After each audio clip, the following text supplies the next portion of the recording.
Why is it important to have plants in the garden in winter and how to arrange them?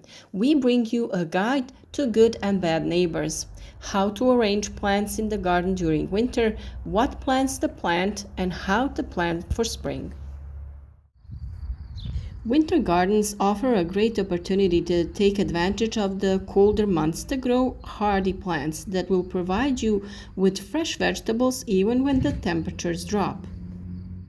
Proper planning of the arrangement of plants during the winter is essential in order to make the most of space and prepare the soil for spring crops such as tomatoes, peppers, and other heat-loving plants.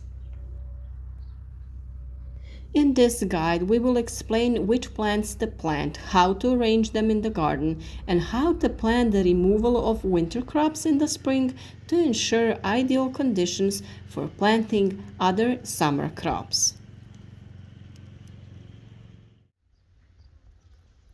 Winter gardening not only enables a continuous yield of vegetables during the cold months, but also helps to preserve the soil.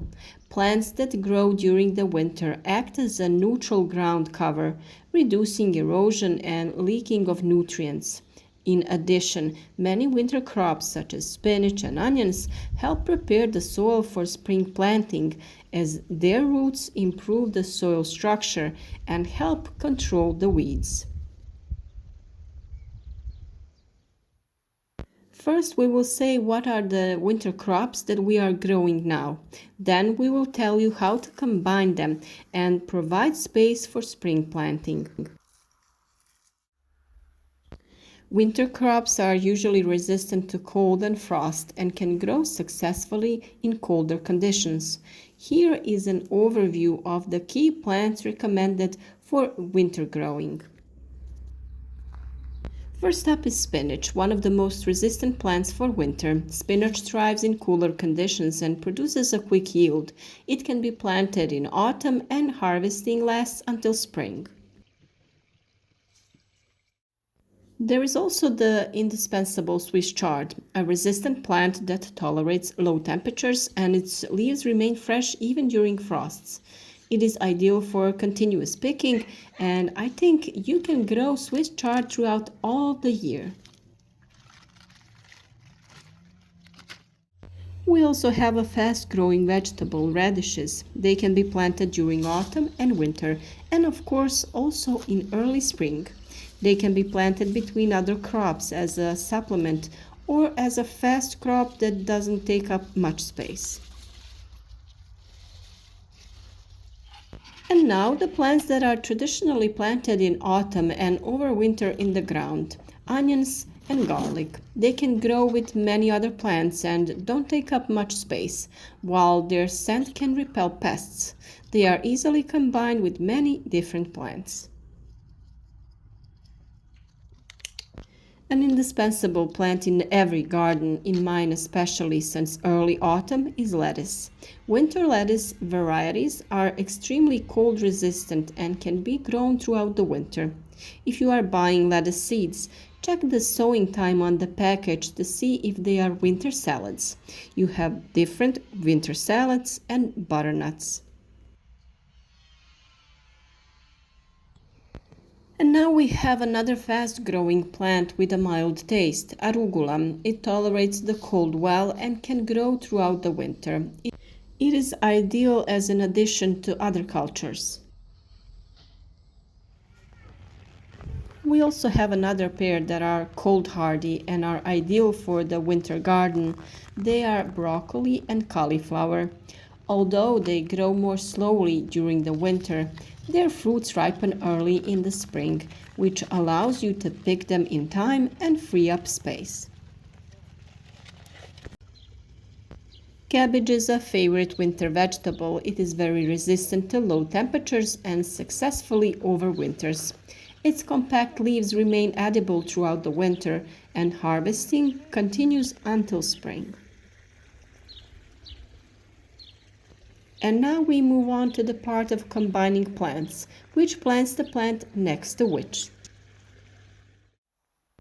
A winter garden offers an opportunity to strategically combine plants. Planting certain crops together can improve plant health, optimize space, and reduce the needs for pesticides or other natural remedies. Here are some examples of combinations of plants that will work best during the winter. This combination is already known to many: spinach and onions. Spinach grows quickly and can be planted between rows of onions. These plants don't interfere with each other, and onions can help deter pests that attack spinach. That's a good advantage. Another great combination is chard and radishes. Radishes grow quickly and can be planted between rows of chard, which has a longer growing period. This enables a more efficient use of space because you will harvest the radishes while the Swiss chard is still growing. And now it's turn for the cabbage, broccoli, and cauliflower. These plants belong to the same family of vegetables and can be planted together. However, it is important to rotate their location in the garden each year to avoid the buildup of diseases that attack these types of vegetables. The next combination is salad and arugula. They go well together in the garden and they go well together on the plate too. Both plants grow quickly and have shallow roots, so they can be planted close to each other. Also, these plants tolerate colder conditions, which make them ideal for winter combinations. In the winter garden, onions and garlic go well with almost everything because they take up very little space in that period.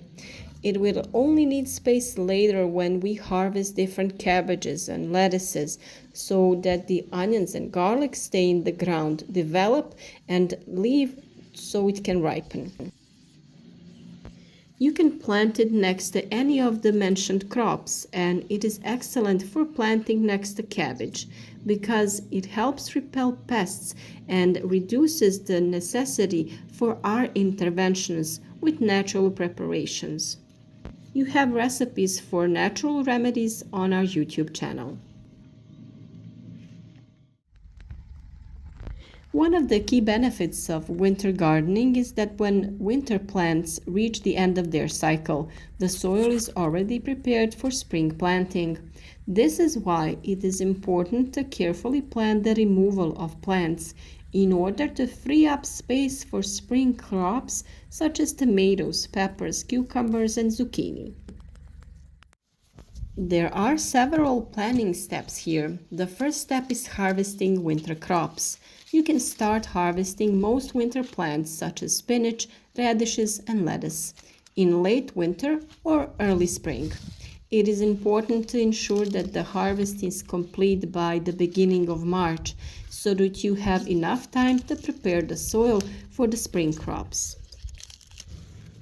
The second step is to prepare the soil for spring crops.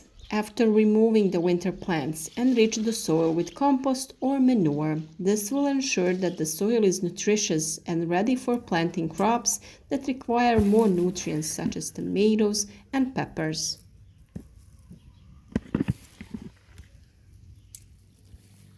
The third step is space planning. Winter crops like cabbage, broccoli, and cauliflower are usually harvested a little later, around April, which means you need to make sure you have enough space to plant spring crops. Plan to plant spring plants in zones where fast-growing winter plants, such as radish or lettuce, have been planted earlier. The fourth and very important step is crop rotation. To avoid disease accumulation and soil depletion, it is important to rotate crops. For example, after taking out cabbage or broccoli, avoid planting other vegetables of the same species in that place. Instead, plant tomatoes, peppers, or zucchini in these plots. Crop rotation is essential to maintaining soil health and reducing the risk of disease and pests.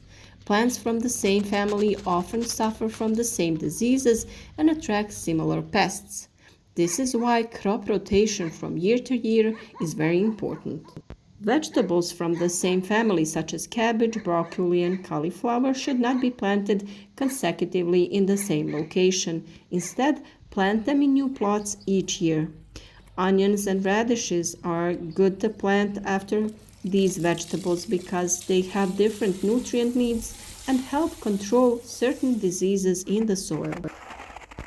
And now it is important to make one conclusion. Winter gardens not only provide fresh vegetables during the cold months, but also prepare the soil for spring planting by strategically planning plant layouts, combining compatible crops and rotating crops. You can maintain soil health and maximize yields. With proper planning, your winter garden can be just as productive as your spring garden, providing a wealth of nutrients for the crop to come.